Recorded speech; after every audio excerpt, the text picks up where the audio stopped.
Hello and welcome to another episode of Autocar Professional Dialogue. Today we have with us Mr. Sunjay Kapur, the President of ACMA. Mr. Kapur, thank you so much for sparing out the time and for talking to us. Thank you, Mike. We are seeing right now the situation around the world, especially the war between Russia and Ukraine, having its impact on the global supply chain. And, when we talk about the automotive industry, so what are the threats that you're seeing right now and going forward in the future, in the near term? Is it going to be a lot of disruption that is going to unfold? Mike, you're absolutely right in terms of disruption in the industry that exists already.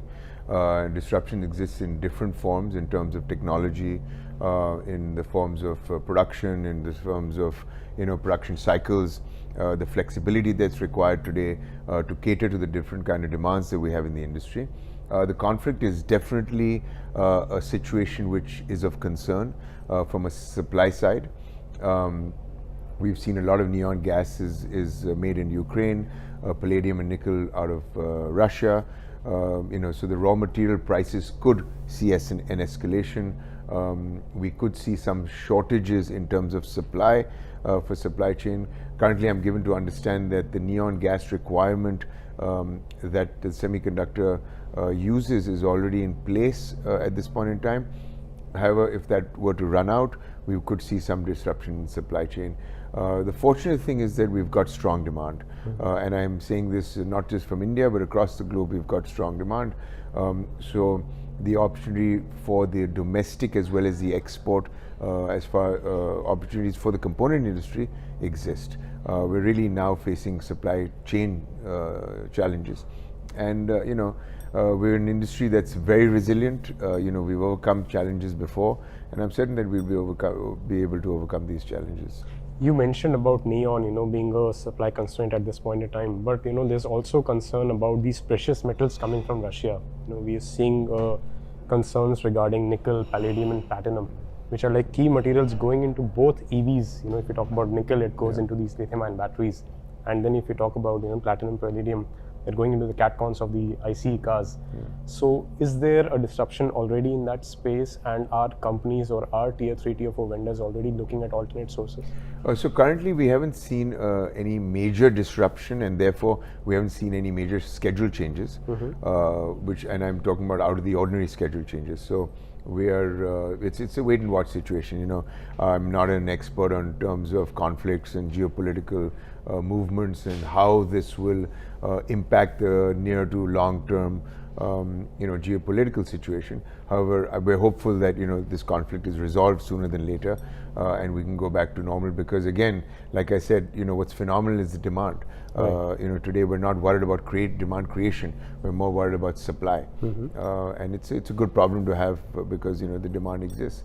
However, if this problem gets dragged on for longer, we'll see more challenges in the industry. However, again, like I said, as long as demand exists and we can meet that demand, we're in a good position. Mr. Kapur, you're stressing upon demand, but in reality, when we look at the numbers, we are seeing the numbers of a lot of different segments in the industry in India. If you look at the passenger vehicle segment, if you look at the two-wheeler segment especially, there's a continued degrowth which is happening over the last few months or even quarters. So, at this point in time, is there a risk of stagflation that is there, that is looming large in the ecosystem? So when you look at inflation from a raw material perspective, yes, there is, and we've seen that happen. If you look at the first half of the year, the component industry grew in the domestic market by 65%, and we grew exports by 76%. So we've definitely seen growth there, and this growth is coming on the back of strong demand. We've been through a difficult period in the commercial vehicle segment pre-pandemic as well as in the pandemic, and now we've seen an uptake in the commercial vehicle segment, which is definitely a positive. When you look at the component industry, we also have the opportunity to supply globally. Right. So when we look at our industry, we can confidently say that there is growth. Again, the demand exists not just in India but globally. We had a 25% increase in aftermarket products based on the first half year. Like I said, 65% domestic and 76% export. We had a trade surplus because we had a 71% increase only in imports.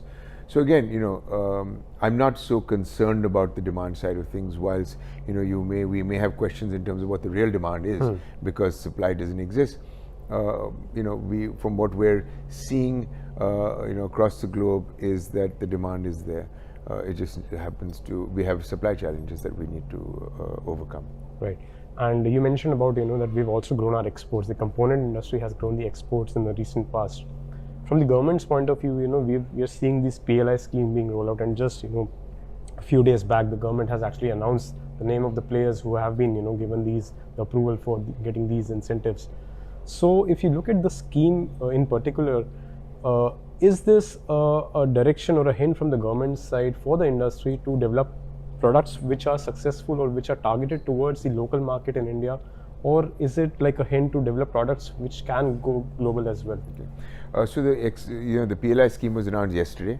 75 companies are on the list for the PLI scheme. The government is very, very clear in their mandate that we must invest in future technologies, and the aim is to invest in future technologies, A, for exports, and B, for deep localization. We as an industry would like to reduce our dependence on imports. We would like to be a net exporter, and for that reason, we will continue to invest heavily in terms of localization as well as leverage the opportunity for exports. The PLI scheme requires companies to invest 250 crores as a minimum investment over the next 5 years. And if you multiply that by the 75 companies, you're looking at close to 20,000 crore investment, which will again bring about employment as well. So we're sitting on a very good position. We're very thankful to the government for all the support that they have given the industry. At ACMA and the Ministry of Heavy Industries works very well together, very closely. We're grateful to them for bringing out the PLI scheme. It's very timely. A lot of excitement about the PLI scheme. And a lot of encouragement to invest in future technologies, and that's really where we're headed as an industry. And this is just adding to that. We're anyway looking at a very disruptive market space. When you look at disruption, we take CASE, which is connectivity, autonomous, electrified, and shared mobility or smart mobility. And shared becomes a subset of smart mobility because there's so many more business opportunities that are coming with the disruption in the industry, whether they be in terms of connected vehicles, in terms of smart vehicles and data analytics, or telematics. Autonomous level 1, 2, and 3 is very easily achievable. You shouldn't look at autonomous only as driverless.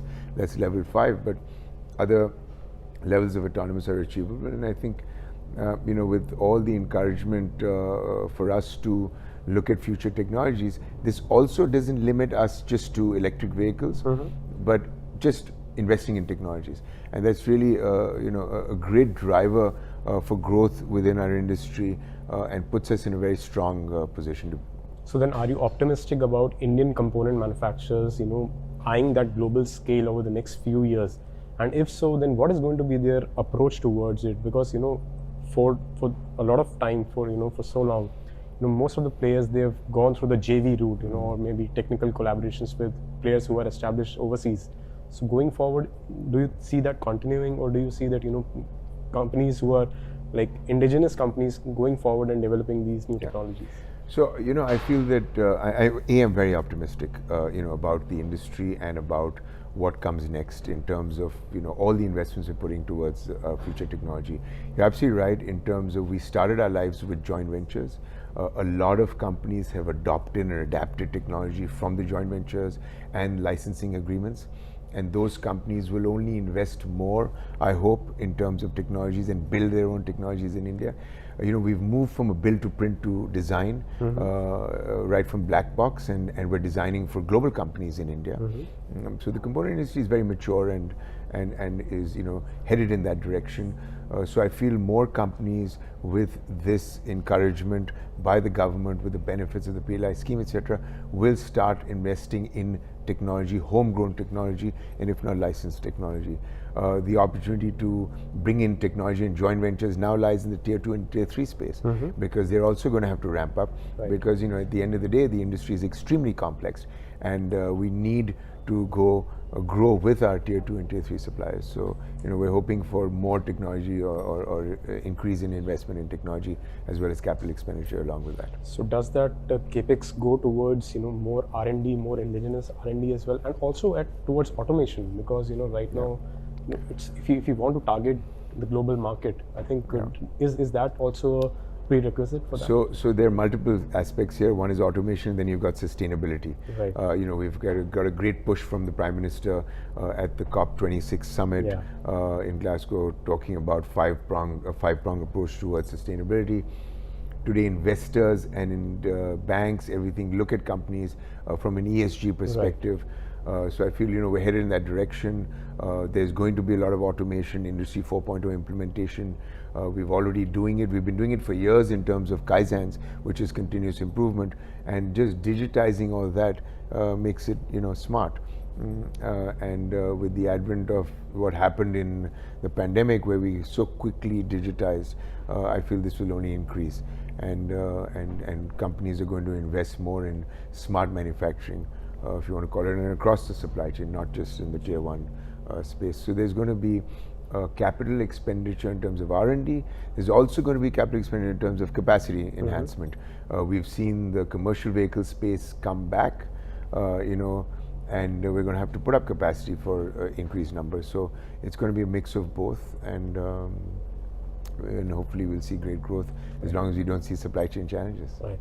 Coming back to a little bit on demand, we're also seeing fuel prices sort of in a state where they're rising continuously at this point. Also, it's one of the the after effects of the war that is happening. So, do you see that also impacting the demand going forward? I feel that it could impact demand. There's no doubt about it.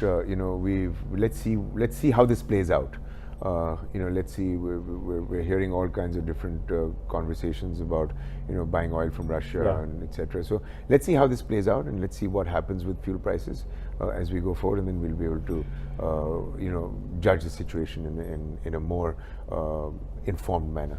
What would be your opinion about India, accepting Russia's offer to buy oil at this point? I can't have an opinion on that. That's really a government-to-government conversation, which I'm not an expert on. Right. Final question, Mr. Kapur. So, you mentioned about, the component industry achieving growth in the first half of this fiscal. We're almost at the fag end of this fiscal. So, what is your, outlook of this? And also now going forward, when you step into FY 2023, how do you see the next fiscal? So I think, given the OEMs and given the numbers that we're discussing, if we were to meet those numbers because of, again, supply chain challenges, we'll be able to meet, the growth targets that we're hoping to meet. We'll have to see, again, it all boils down to supply. So, we're confident of demand. It just boils down to supply. Right. And what about the next fiscal? Same thing. Right. Thank you so much for your time. Thank you. Thank you. Pleasure. Thank you.